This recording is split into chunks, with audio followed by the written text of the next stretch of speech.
നമസ്കാരം, ഞാൻ സാഫിർ റിജാൻ.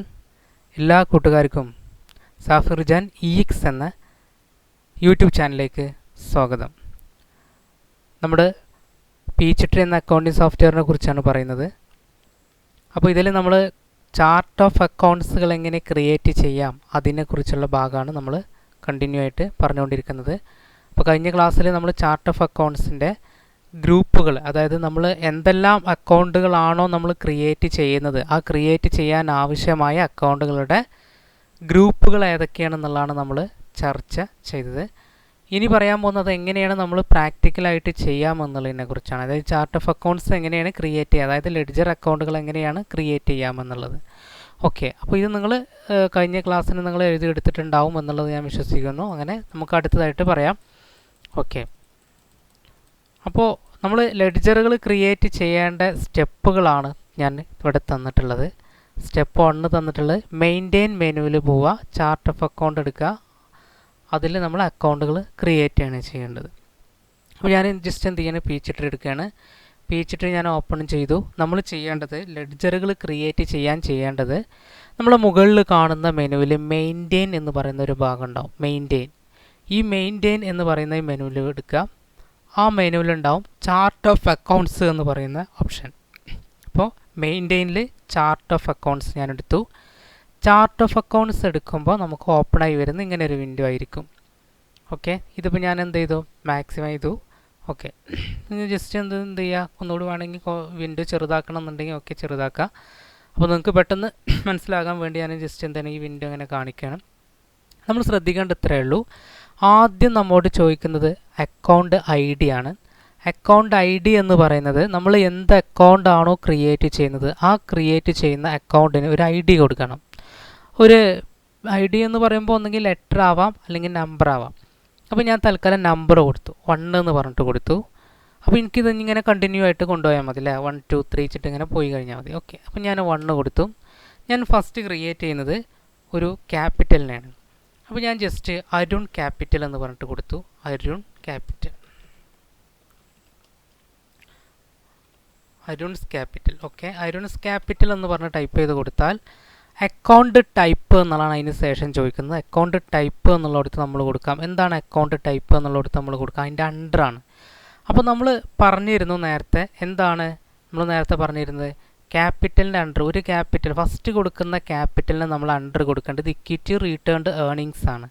അപ്പോൾ ഞാൻ എന്ത് ചെയ്തു, ഇക്വിറ്റി റിട്ടേൺഡ് ഏർണിങ്സ് അല്ലേ, നമ്മുടെ പീച്ച്ട്രീയിൽ നമ്മൾ എന്ത് ചെയ്തു, ഇക്വിറ്റി റിട്ടേൺഡ് ഏർണിങ്സ് തന്നെയാണ് ഞാൻ സെലക്ട് ചെയ്യാൻ പോകുന്നത്. ഓക്കെ, ഇക്വിറ്റി റിട്ടേൺഡ് ഏർണിങ്സ് കുറച്ച് താഴോട്ട് ഇങ്ങനെ വലിച്ചു കഴിഞ്ഞാൽ നമുക്ക് കാണാൻ പറ്റും ഇക്വിറ്റി റിട്ടേൺഡ് ഏർണിങ്സ്. എന്നിട്ട് നമ്മൾ ചെയ്യേണ്ടത് എന്താണെന്ന് വെച്ച് കഴിഞ്ഞാൽ അക്കൗണ്ട് ബിഗിനിങ് ബാലൻസസ് എന്ന് കാണാം. നമുക്കിതിൻ്റെ എമൗണ്ട് കൊടുക്കണ്ട, ഈ ക്യാപിറ്റലിന് എമൗണ്ട് കൊടുക്കണം. ഒന്ന് നിങ്ങൾ എമൗണ്ട് കൊടുക്കണില്ല എന്നുണ്ടെങ്കിൽ നേരെ ഇവിടെ സേവ് ചെയ്താൽ മതി. സേവിന് നമ്മൾ ഇത് ഉപയോഗിക്കുന്നത്, അതായത് ഷോർട്ട് കട്ടായിട്ട് ഉപയോഗിക്കുന്നത് Alt+S ആണ്. പീച്ച്ട്രീയിൽ Alt+S ആണ് നമ്മൾ സേവ് ചെയ്യാൻ വേണ്ടി ഉള്ള ഷോർട്ട് കട്ട്. അപ്പോൾ ഞാൻ തൽക്കാലം അക്കൗണ്ട് ബിഗിനിങ് ബാലൻസസ് അടിച്ചു. ഇനിയിപ്പോൾ അക്കൗണ്ട് ബിഗിനിങ് ബാലൻസിൽ നിങ്ങൾ ക്ലിക്ക് ചെയ്യണില്ല എന്നുണ്ടെങ്കിൽ നിങ്ങൾക്ക് ഷോർട്ട് കട്ടായിട്ട് ഉപയോഗിക്കാം Alt+B. Alt+B അടിച്ചു കഴിഞ്ഞാൽ നമുക്ക് അക്കൗണ്ട് ബിഗിനിങ് ബാലൻസസിൽ കയറും. അതിൽ യെസ് എന്ന് പറയുന്ന ബട്ടണിൽ നിങ്ങൾ ക്ലിക്ക് ചെയ്യുക. അതായത് നമ്മൾ ഇത് ചെയ്യുന്നതോട് കൂടി സേവ് ചെയ്യണമെന്നുള്ളതാണ് യെസ്. അപ്പോൾ യെസ് കൊടുത്തു. അപ്പോൾ യെസ് കൊടുക്കുമ്പോൾ നമുക്ക് അവിടെ ചോദിക്കുന്നുണ്ട് നമ്മുടെ ഫിനാൻഷ്യൽ ഇയർ നമ്മൾ എത്ര കൊടുത്തിരുന്നത്, 1/4/2020. അതായത് ഫസ്റ്റ് നമുക്ക് എന്താണ് വരിക, ഇവിടെ വന്നിരുന്ന ഫസ്റ്റ് മന്ത് ആയിരുന്നു. അപ്പോൾ ഇതിൽ കാണിക്കേണ്ടത് ഫസ്റ്റ് ഡേ തന്നെയാണ്. അപ്പോൾ നിങ്ങൾ നോക്കിയിട്ട് ചെയ്യണം. ഓക്കെ, അപ്പോൾ 1/4/2020 എന്ന് പറയുന്ന നമ്മുടെ ഫിനാൻഷ്യൽ ഇയർ അതിൽ കാണാൻ പറ്റും. ആ ഫിനാൻഷ്യൽ ഇയർ ക്ലിക്ക് ചെയ്യുക, ഓക്കെ അടിക്കുക. ഓക്കെ അടിച്ചിട്ട് നമ്മളിവിടെ എത്രയാണോ എമൗണ്ട്, ലയബിലിറ്റീസ്, ഇക്വിറ്റി, ഇൻകം, ഈ ഭാഗങ്ങളൊക്കെ നമുക്ക് ഈ സൈഡ്, അത് ഇതൊക്കെ ക്രെഡിറ്റിൻ്റെ സൈഡാണ്. അസറ്റും എക്സ്പെൻസും ആണെങ്കിലാണ് ഫസ്റ്റ് കോളത്തിൽ വരിക. അപ്പോൾ നമ്മളിവിടെ കൊടുത്തു, എമൗണ്ട് കൊടുക്കുകയാണ് 1 lakh ഞാൻ കൊടുത്തു. 1 lakh 1 ലക്ഷം ഞാൻ കൊടുത്തു. ഇനി ഓക്കെ അടിക്കുക. ഓക്കെ അടിച്ച ശേഷം, അല്ലെങ്കിൽ ഓക്കേക്ക് പകരം നിങ്ങൾ Alt+O അടിക്കാം. Alt+OK അടിച്ച് കഴിഞ്ഞാൽ നമുക്ക് എന്തായാലും ഓക്കെ ബട്ടൺ ക്ലിക്കാവും. അങ്ങനെ ഓക്കേയിൽ അടിച്ചു. ഓക്കെ, ഇത് സേവ് ചെയ്യണം. ഒന്നെങ്കിൽ Alt+S അടിക്കാം, അല്ലെങ്കിൽ സേവ് ചെയ്യാം. ഓക്കെ, അപ്പോൾ നമുക്ക് സേവ് ആയി. അപ്പോൾ ഈ അക്കൗണ്ട് നമുക്ക് ടോട്ടലി സേവ് ആയിട്ടുണ്ട്. സേവ് ആയി കഴിഞ്ഞാൽ ഇവിടെ നമുക്ക് ബ്ലൂ കളറിലായിട്ട് ഇവിടെ കാണാൻ പറ്റും ഇതിൻ്റെ ID കൊടുത്ത ഈ ഒരു ഭാഗത്ത്, ഈ നമ്പറിൽ. ഇനി അടുത്ത് 2. അപ്പോൾ ഇതിന് പ്രത്യേകത വേറെ ഒന്നുണ്ട്. നമ്മൾ ഒരിക്കൽ കൊടുത്ത ഐ ഡി രണ്ടാമത് കൊടുക്കുന്ന അക്കൗണ്ടിനും കൊടുക്കരുത്, അത് മാറിപ്പോവും. അപ്പോൾ അടുത്ത ഐ ഡി ഇട്ടതിന് ശേഷം, അതായത് 2 നമ്പർ ഇട്ടതിന് ശേഷം അടുത്ത് ഞാൻ കൊടുക്കണം. അടുത്ത് നമുക്ക് തന്നിരുന്നത് ഒന്നിൽ കൂടുതൽ ക്യാപിറ്റൽ ഉണ്ടെങ്കിൽ എന്ത് ചെയ്യും. അപ്പോൾ നമുക്ക് അടുത്ത് കൊടുക്കുക ബിജൂസ് ക്യാപിറ്റൽ എന്ന് പറഞ്ഞിട്ട് അടുത്ത് കൊടുത്തു ബിജൂസ് ക്യാപിറ്റൽ. അതിൻ്റെ അണ്ടർ ഒരിക്കലും ഇക്വിറ്റി റിട്ടേൺ നിങ്ങൾ കൊടുക്കാൻ പറ്റില്ല. നിങ്ങൾ ഇക്വിറ്റി റിട്ടേൺ ഏണിങ് കൊടുത്തു കഴിഞ്ഞാൽ അത് പോകില്ല നമുക്ക്. അതായത് നമുക്കത് ഓൾറെഡി ഉണ്ടെന്ന് പറഞ്ഞിട്ടായിരിക്കും മെസ്സേജ് വരിക. അപ്പോൾ നിങ്ങൾ കൊടുക്കേണ്ടത് ഒന്നിൽ കൂടുതൽ ക്യാപിറ്റൽ ആണെങ്കിൽ രണ്ടാമത് വരുന്ന ക്യാപിറ്റലുകൾക്കൊക്കെ നിങ്ങൾ അണ്ടർ കൊടുക്കേണ്ടത് ഇക്വിറ്റി ഡെസിൻറ്റ് ക്ലോസ് ആണ്. Equity ഡെസിൻറ്റ് close. ഇനി വേറൊരു കാര്യം കൂടി നിങ്ങൾക്ക് പറയാം. നമ്മൾ ക്യാപിറ്റൽ എന്ന് പറയുന്ന ഒരു അക്കൗണ്ട് അല്ലാതെ നമ്മൾ ആദ്യം നിങ്ങൾ എന്ത് ചെയ്യരുത്, പീച്ച്ട്രീയിൽ റെക്കോർഡ് ചെയ്യരുത്. അപ്പോൾ എപ്പോഴും നിങ്ങൾ പീച്ച്ട്രീ ഓപ്പൺ ആക്കി കമ്പനി ക്രിയേറ്റ് ചെയ്യുകയാണെന്നുണ്ടെങ്കിൽ ക്രിയേറ്റ് ചെയ്ത ശേഷം നിങ്ങൾ ആദ്യം റെക്കോർഡ് ചെയ്യുന്നത് ഒരു ക്യാപിറ്റലിനായിരിക്കണം. അതായത് ഇക്വിറ്റി റിട്ടേൺ ഏണിങ്ങിൻ്റെ ഒരു അക്കൗണ്ട് ഉണ്ടെങ്കിൽ മാത്രമേ നമുക്കിതിലുള്ള ബാക്കിയുള്ള എല്ലാ അക്കൗണ്ടുകളും ക്രിയേറ്റ് ചെയ്യാൻ സാധിക്കുകയുള്ളൂ. ഓക്കെ, അപ്പോൾ ക്യാപിറ്റലായിരിക്കണം നിങ്ങൾ എന്ത് ചെയ്യേണ്ടത്. ഫസ്റ്റ് നമ്പർ 1 നിങ്ങൾ എന്തിനായാലും ക്യാപിറ്റലായിട്ട് റെക്കോർഡ് ചെയ്യണം. ഇനി നമുക്ക് രണ്ടാമത് വരുന്ന ക്യാപിറ്റൽ അക്കൗണ്ട് ബിഗിനിങ് ബാലൻസസ് കൊടുക്കാം, എസ് കൊടുക്കാം. ഓക്കെ, ഇവിടെ നമ്മൾ എന്ത് ചെയ്തു, 1/4/2020 തന്നെ സെലക്ട് ചെയ്തു ഓക്കെ അടിക്കുന്നു. ഇവിടെ നമ്മൾ എമൗണ്ട് ഇട്ട് കൊടുക്കുകയാണ്. ഞാൻ എമൗണ്ട് കൊടുക്കുന്നത് ഇത് ഒരു 2 lakh ആയിക്കോട്ടെ, 2 ലക്ഷമായിട്ട് കൊടുത്തു. ഓക്കെ, നേരെ 2 ലക്ഷം കൊടുത്തൊന്ന് എൻ്റർ ചെയ്യുക. എൻ്റർ ചെയ്തതിന് ശേഷം നിങ്ങൾ എന്ത് ചെയ്യുക, ഓക്കെ അടിക്കുക. ഓക്കെ അടിക്കുന്നു, സേവ് ചെയ്യുക. ഓക്കെ, ഇനി അടുത്തത് 3 നമ്പർ 3 നമ്മൾ കൊടുക്കാൻ പോകുന്നത് ഡ്രോയിങ്സ് ആണ്. ഡ്രോയിങ്സ് ആണെങ്കിൽ എങ്ങനെ ചെയ്യാമെന്നുള്ളത്. പക്ഷേ ഡ്രോയിങ്സിനൊരു വ്യത്യാസമുണ്ട്. ഡ്രോയിങ്സിന് നമ്മൾ ഇക്വിറ്റി ഗെറ്റ്സ് ക്ലോസ്ഡ് ആണ് ഇതിൽ നമ്മൾ കൊടുക്കേണ്ടത്. ഇക്വിറ്റി ഗെറ്റ്സ് ക്ലോസ്ഡ് അല്ലേ. അപ്പോൾ ഇക്വിറ്റി ഗെറ്റ്സ് ക്ലോസ്ഡ് കൊടുക്കുമ്പോൾ ഉള്ള ഒരു പ്രോബ്ലം എന്താണെന്ന് ചോദിച്ചു കഴിഞ്ഞാൽ, ഇക്വിറ്റി ഗെറ്റ്സ് ക്ലോസ്ഡ് എന്ന് പറയുന്നത് ഒരു ക്രെഡിറ്റ് ആയിട്ടുള്ള ഒരു അക്കൗണ്ടാണ്.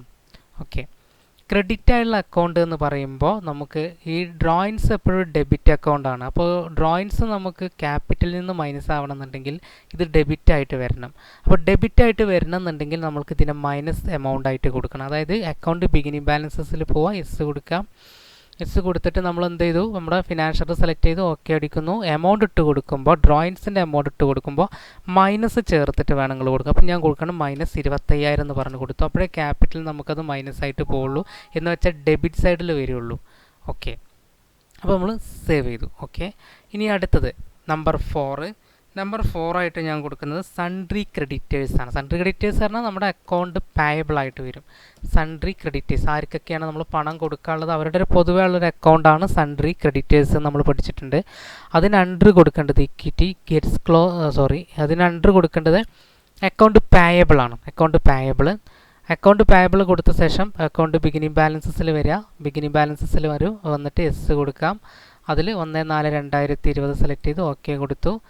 ഇനി എമൗണ്ട് ഞാൻ കൊടുക്കുന്നത് എത്രയാണ്, ഒരു 30,000 കൊടുത്തു. നേരെ എൻ്റർ ചെയ്യണം കേട്ടോ. ഒന്ന് എമൗണ്ട് അടിച്ച ശേഷം ഒന്ന് എൻ്റർ ചെയ്തിട്ട് വേണം നിങ്ങൾ ഓക്കെ അടിക്കാൻ.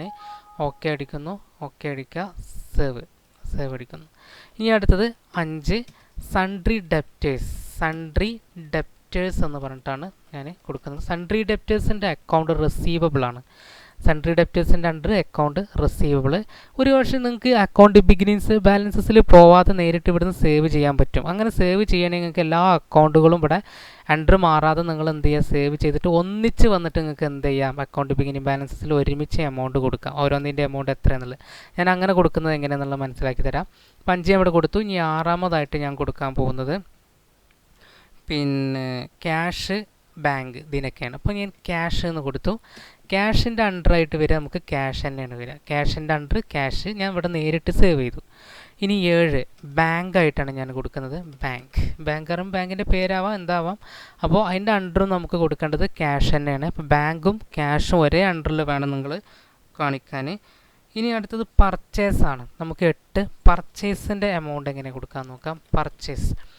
പർച്ചേസിൻ്റെ എമൗണ്ട് നമ്മൾ കൊടുക്കേണ്ടത് പർച്ചേസിൻ്റെ ഇത് എന്താണ്, നമുക്ക് 100 നമ്മൾ കൊടുക്കേണ്ടത് പിന്നെ കോസ്റ്റ് ഓഫ് സെയിൽസ് ആണ്. പർച്ചേസിൻ്റെ അണ്ടർ കോസ്റ്റ് ഓഫ് സെയിൽസ്.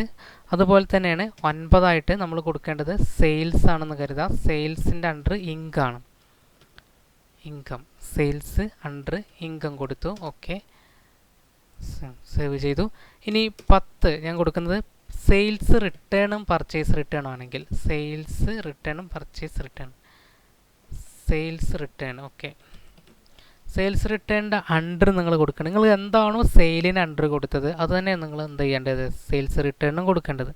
ഇവിടെ നിങ്ങൾക്ക് ചെയ്യാൻ സെയിൽസ് റിട്ടേൺ ഒരു പക്ഷേ ഇൻഡയറക്റ്റ് എക്സ്പെൻസ് ആയിട്ടും നിങ്ങൾക്ക് ക്രിയേറ്റ് ചെയ്യാൻ പറ്റും. ഒരു പക്ഷേ നിങ്ങൾ ഇൻഡയറക്റ്റ് എക്സ്പെൻസ് ആയിട്ടല്ല ക്രിയേറ്റ് ചെയ്യുന്നത്. ഇൻഡയറക്റ്റ് എക്സ്പെൻസ് ആയിട്ടാണ് നിങ്ങൾ ക്രിയേറ്റ് ചെയ്യേണ്ടതെന്ന് വെച്ചെങ്കിൽ ഞാൻ ഈ പറയുന്നതിൽ ഒരു മാറ്റങ്ങൾ വരുത്തേണ്ട ആവശ്യമില്ല. അതായത് നിങ്ങൾ എന്ത് ചെയ്താൽ മതി, ഇവിടെ ഇൻഡയറക്റ്റ് എക്സ്പെൻസ് ഒന്ന് കൊടുക്കുക, ബിഗിനിങ് ബാലൻസ് എമൗണ്ട് കൊടുക്കേണ്ട ആവശ്യം മാത്രമേ ഉള്ളൂ. ഇവിടെ നിങ്ങൾ ഇൻകം തന്നെയാണ്, അതായത് സെയിലിൻ്റെ അണ്ടർ തന്നെയാണ് നിങ്ങൾ സെയിൽസ് റിട്ടേണും കൊടുക്കേണ്ടത് എന്നുണ്ടെങ്കിൽ എമൗണ്ട് കൊടുക്കുമ്പോൾ എന്ത് ചെയ്യണം, തീർച്ചയായിട്ടും മൈനസ് ചേർത്തിട്ട് വേണം കൊടുക്കാൻ. അപ്പോഴേ സെയിലിൽ നിന്ന് സെയിൽസ് റിട്ടേൺ മൈനസ് ആവുള്ളൂ. ഇനി അടുത്തത് പർച്ചേസ് റിട്ടേൺ വരുന്ന സമയത്ത് പർച്ചേസ് റിട്ടേൺ, പർച്ചേസിന് നമ്മൾ അണ്ടർ കൊടുത്തത് കോസ്റ്റ് ഓഫ് സെയിൽസ് ആയിരുന്നു. ആ സെയിം അണ്ടർ തന്നെയാണ് നിങ്ങൾ കൊടുക്കേണ്ടതെന്നുണ്ടെങ്കിൽ എന്ത് ചെയ്യേണ്ടി വരും, ഈ നിങ്ങൾ മൈനസ് ചേർത്തിട്ട് വേണം അതിൻ്റെ എമൗണ്ട് ഇട്ട് കൊടുക്കേണ്ടി വരിക. പർച്ചേസിന് നമുക്ക് എന്ത് ചെയ്യാൻ പറ്റും, ഇൻഡയറക്റ്റ് ഇൻകായിട്ടും റെക്കോർഡ് ചെയ്യാൻ പറ്റും. അങ്ങനെയാണെങ്കിൽ നമുക്ക് എമൗണ്ട് കൊടുക്കുമ്പോൾ മാറ്റങ്ങളൊന്നും വരുത്താനില്ല. ഇനി അടുത്തത് ഒരു ഫിക്സഡ് അസറ്റാണ് നിങ്ങൾ ക്രിയേറ്റ് ചെയ്യേണ്ടതുണ്ട്. ഇപ്പോൾ എക്സാമ്പിൾ ഒരു ഫർണിച്ചറിനാണ് നിങ്ങൾ ക്രിയേറ്റ് ചെയ്യേണ്ടതെന്നുണ്ടെങ്കിൽ അണ്ടർ എന്താണ് വരിക, ഫിക്സഡ് അസറ്റാണ് സേവ് ചെയ്യുന്നു. ഇനി ബാക്കിയുള്ളതൊക്കെ എന്താണെന്നുള്ളത് ജസ്റ്റ് ഒന്ന് ഞാൻ പറഞ്ഞുതരാം. ഓക്കെ, ബാക്കിയുള്ളതൊക്കെ ഇപ്പോൾ ലോങ് ടൈം ലയബിലിറ്റീസ് ഉണ്ട്, ലോങ് കാര്യങ്ങളൊക്കെ ആണെന്നുണ്ടെങ്കിൽ, അല്ലെങ്കിൽ അതർ കറണ്ട് ലയബിലിറ്റീസ് ഉണ്ട്, അതായത് ഷോർട്ട് ടൈം ലയബിലിറ്റികളൊക്കെ നമുക്ക് അതർ കറണ്ട് ലയബിലിറ്റിയിൽ കൊടുക്കാം, അല്ലെങ്കിൽ കറണ്ട് അസറ്റുകളൊക്കെയാണ് നമുക്ക് അതർ കറണ്ട് അസറ്റിൽ കൊടുക്കാം. ഇപ്പോൾ എക്സാമ്പിൾ പിന്നെ നമുക്ക് എന്തെങ്കിലും കറണ്ട് അസറ്റുകളായിട്ട്, അതായത് പ്രീപെയ്ഡ് എക്സ്പെൻസ്, അക്രൂഡ് ഇൻകം, ഇതൊക്കെ നമുക്ക് എന്ത് ചെയ്യാം, കറണ്ട് അസറ്റായിട്ട് കൊടുക്കാം. ഔട്ട്സ്റ്റാൻഡിങ് എക്സ്പെൻസ്, അതുപോലെ തന്നെ അൺഏൺഡ് ഇൻകം, പിന്നെ ബാങ്ക് ഓവർ ഡ്രാഫ്റ്റ്, ഇതൊക്കെയാണെങ്കിൽ നമുക്ക് എന്ത് ചെയ്യാം, അതർ കറണ്ട് ലയബിലിറ്റീസിൽ കൊടുക്കാം. അപ്പോൾ ഇനി ഇതെല്ലാം ടോട്ടലി എങ്ങനെയാണ് നമ്മൾ എമൗണ്ട് കൊടുക്കുക എന്നുള്ളത് നമ്മൾ നോക്കാം. അപ്പോൾ ഇവിടെ നമ്മൾ എന്ത് ചെയ്തിട്ടുണ്ട്, ഈ ഫർണിച്ചർ നമ്മൾ എൻ്റർ ചെയ്ത് കഴിഞ്ഞിട്ടുണ്ട്. ഇനി നമ്മൾ നേരെ അക്കൗണ്ട് ബിഗിനിങ് ബാലൻസസിൽ പോവാം, ഒന്നിച്ച് നമുക്ക് കൊടുക്കാം. നമ്മുടെ ഡേറ്റ് സെലക്ട് ചെയ്യുക, ഓക്കെ കൊടുക്കാം. ഓക്കെ കൊടുത്തതിന് ശേഷം നമ്മൾ ചെയ്യേണ്ടത് നമ്മുടെ എന്തൊക്കെ നമുക്ക് കൊടുക്കാനുള്ളത് നോക്കാം. അപ്പോൾ നമ്മൾ ക്യാപിറ്റലൊക്കെ നമ്മൾ ഓൾറെഡി റെക്കോർഡ് ചെയ്തതാണ്. സെയിൽസ് റിട്ടേൺ ആണ് ഇവിടെ കാണിക്കേണ്ടത്. സെയിൽസ് റിട്ടേൺ എമൗണ്ട് കൊടുക്കണം. അപ്പോൾ നേരത്തെ ഞാൻ പറഞ്ഞു സെയിലിൻ്റെ സെയിം അണ്ടർ തന്നെയാണ് നമ്മൾ സെയിൽസ് റിട്ടേൺ ഉപയോഗിച്ചിട്ടുണ്ട്. അപ്പം മൈനസ് ചേർത്തിട്ട് വേണം നമ്മൾ കൊടുക്കാൻ. മൈനസ് 2000 ഇട്ട് കൊടുത്തു. അതേപോലെ തന്നെയാണ് പർച്ചേസ് റിട്ടേൺ ഞാൻ മൈനസ് ഇട്ട് കണ്ട് ചേർക്കുകയാണ്, 500 കൊടുത്തു. ഓക്കെ, ഫർണിച്ചറിൻ്റെ എമൗണ്ട് 10,000 കൊടുക്കുന്നു. അപ്പോൾ നിങ്ങൾക്ക് എത്രയാണോ നിങ്ങൾക്ക് എമൗണ്ട് തന്നിട്ടുള്ളത് ആ എമൗണ്ടാണ് നിങ്ങൾ കൊടുക്കേണ്ടത്. അതേപോലെ സൺട്രി ഡെപ്റ്റേഴ്സ്, അക്കൗണ്ട് റിസീവബിളാണ് നമ്മൾ അണ്ടർ കൊടുത്തിട്ടുള്ളത്, 6000 കൊടുത്തു. ഓക്കെ, അടുത്ത് ക്യാഷിൻ്റെ അണ്ടർ ഞാൻ പിന്നെ 9000 കൊടുത്തു. ഓക്കെ, അടുത്ത് ബാങ്കിലെ എമൗണ്ട് 12,000 ഉണ്ടായിരുന്നു. ഓക്കെ, 12,000 ഇട്ട് കൊടുത്തു. ഇനി അടുത്തതാണ് നമുക്ക് എന്താണ് പർച്ചേസിൻ്റെ എമൗണ്ട് 15,000 ഇട്ട് കൊടുത്തു. അതേപോലെ സെയിലിൻ്റെ എമൗണ്ട് 25,000 ഇട്ട് കൊടുത്തു. ഓക്കെ, ഓക്കെ കൊടുക്കുക. ഓക്കെ, നേരെ എന്ത് ചെയ്താൽ മതി, നിങ്ങൾ നേരെ സേവ് ചെയ്യുക. ഓക്കെ, അപ്പോൾ അത് ഓക്കെ ആയിട്ടുണ്ട്, എല്ലാം നമ്മൾ ചെയ്ത് കഴിഞ്ഞിട്ടുണ്ട്. അപ്പോൾ ഇനി നമുക്ക് റിപ്പോർട്ടൊന്ന് എടുത്ത് നോക്കാം എന്താണ് സംഭവിച്ചിട്ടുള്ളത് എന്നുള്ളത്. റിപ്പോർട്ട് നമ്മൾ എടുക്കേണ്ട ഇത്രയേ ഉള്ളൂ. നമ്മുടെ മുകളിൽ കാണുന്ന മെനു ബാറിൽ കാണുന്ന റിപ്പോർട്ട് ആൻഡ് ഫോംസിൽ വരിക. നമ്മൾ എല്ലാ ലെഡ്ജർ അക്കൗണ്ടുകളുടെയും ബാലൻസ് ആണ് ഇപ്പം നമുക്ക് തിരിച്ചറിയേണ്ടത്. അപ്പോൾ റിപ്പോർട്ട് ആൻഡ് ഫോംസിൽ നമ്മൾ എന്ത് ചെയ്യാം, ജനറൽ ലെഡ്ജർ എന്ന് പറയുന്ന ഭാഗം എടുക്കുക. ജനറൽ ലെഡ്ജറിൽ ഉണ്ടാവും, നമുക്ക് കാണിക്കുന്നു ജനറൽ ലെഡ്ജർ ട്രയൽ ബാലൻസ് എന്ന് പറഞ്ഞിട്ട് കാണിക്കുന്നുണ്ടാവും. ജനറൽ ലെഡ്ജർ ട്രയൽ ബാലൻസ്, അതിൽ ഡബിൾ ക്ലിക്ക് ചെയ്യണമെങ്കിൽ നമുക്ക് കാണാൻ പറ്റും നമ്മൾ ചെയ്ത എല്ലാ അക്കൗണ്ടുകളും ഇവിടെ ഉണ്ട്.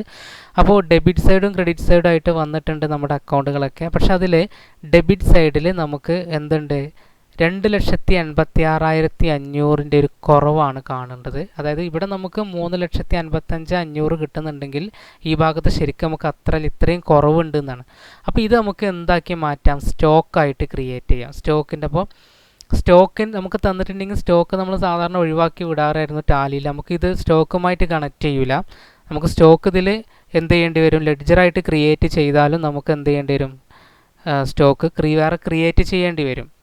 അപ്പോൾ എത്രയാണ്, 286,500, അതായത് 2,86,500. ഇത് ഞാൻ എന്ത് ചെയ്യാൻ പോകുന്നു, സ്റ്റോക്കായിട്ട് കാണിക്കാൻ പോവാണ്. നമ്മൾ സ്റ്റോക്കായിട്ട് കാണിക്കേണ്ടത് എങ്ങനെയാണെന്ന് ചോദിച്ചു കഴിഞ്ഞാൽ നമ്മൾ ഇതേപോലെ തന്നെ നമ്മുടെ മെയിൻറ്റെയിനിൽ പോവാം.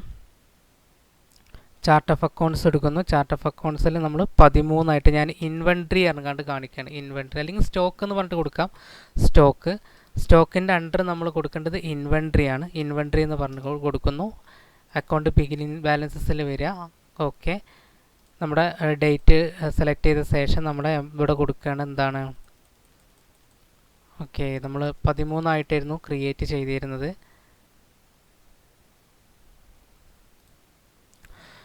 ഓക്കെ, ഇവിടെ വന്നിട്ടുണ്ട്. നമുക്ക് എന്തായത് സ്റ്റോക്ക് എന്ന് പറഞ്ഞിട്ട് ഇൻവെൻട്രിൻ്റെ അക്കൗണ്ടിൽ ഞാൻ ക്രിയേറ്റ് ചെയ്തതായിട്ട് ഇവിടെ വന്നിട്ടുണ്ട് 2,86,500. ഓക്കെ, ഇതായിരുന്നു എമൗണ്ട്. ഓക്കെ, ഇത് കൊടുക്കുന്നതോടുകൂടി നമുക്ക് എന്തായിട്ടുണ്ടാവും അവിടെ 0 ആയിട്ടുണ്ട്. അത് രണ്ട് ഭാഗം ഈക്വൽ ആയിട്ടുണ്ടാവും. ഓക്കെ, സേവ് ചെയ്തിട്ടുണ്ട്. നമ്മൾ റിപ്പോർട്ട് എടുക്കുക. റിപ്പോർട്ടിൽ ജനറൽ ലെഡ്ജർ ട്രയൽ ബാലൻസ് എടുത്ത് നോക്കാം. ഓക്കെ, ഇപ്പോൾ രണ്ട് ഭാഗം ക്ലിയർ ആയിട്ടുണ്ട്. നമുക്ക് ആ ഡിഫറൻസ് ഇവിടുന്ന് പോയിട്ടുണ്ട്. സ്റ്റോക്ക് നമുക്ക് എന്തായി വന്നിട്ടുണ്ട്, ഇതിൽ കയറിയിട്ടുണ്ട്. അപ്പോൾ ഇങ്ങനെയാണ് നമ്മൾ ലെഡ്ജർ അക്കൗണ്ടുകൾ നമ്മൾ ക്രിയേറ്റ് ചെയ്യേണ്ടത്. ഇനിയൊരു പക്ഷേ നമുക്ക് പിന്നെ ഇതിൻ്റെ പ്രോഫിറ്റ് ആൻഡ് ലോസ് അക്കൗണ്ടൊക്കെയാണ് ചെക്ക് ചെയ്യേണ്ടതെന്നുണ്ടെങ്കിൽ റിപ്പോർട്ട് ആൻഡ് ഫോമിൽ വരിക. അതിൽ ഫിനാൻഷ്യൽ സ്റ്റേറ്റ്മെൻറ്റ് എന്ന് കാണാം. ആ ഫിനാൻഷ്യൽ സ്റ്റേറ്റ്മെൻറ്റിൽ സെലക്ട് ചെയ്തിട്ടുണ്ടെങ്കിൽ അതിൽ കാണാം ഇൻകം സ്റ്റേറ്റ്മെൻറ്റ് എന്ന് പറഞ്ഞ് കാണിക്കും. Income STMNT. ഓക്കെ, അത് ഡബിൾ ക്ലിക്ക് ചെയ്യുക. ഓക്കെ അടിക്കുന്നു. അപ്പം നമുക്കതിൻ്റെ പ്രോഫിറ്റ് ലോസ് അക്കൗണ്ട് കാണാൻ പറ്റും. ഇവിടെ നെറ്റ് ഇൻകം നമുക്ക് പ്രോഫിറ്റാണ് 8,500 പ്രോഫിറ്റാണ്. അപ്പോൾ ഇതൊക്കെ നമുക്കിവിടെ കാണാൻ പറ്റും. ഓക്കെ, അപ്പോൾ ഇങ്ങനെയാണ് പീച്ച് ട്രീയിൽ നമ്മൾ ലെഡ്ജർ ക്രിയേറ്റ് ചെയ്യുന്നത്, അഥവാ ചാർട്ട് ഓഫ് അക്കൗണ്ട്സ് നമ്മൾ ക്രിയേറ്റ് ചെയ്യുന്നത്. അപ്പോൾ ഇതെല്ലാവർക്കും മനസ്സിലായി എന്നുള്ള കരുതുന്നു. അപ്പോൾ എല്ലാവർക്കും ഒരിക്കൽ കൂടി നന്ദി രേഖപ്പെടുത്തുന്നു. അപ്പോൾ നമസ്കാരം.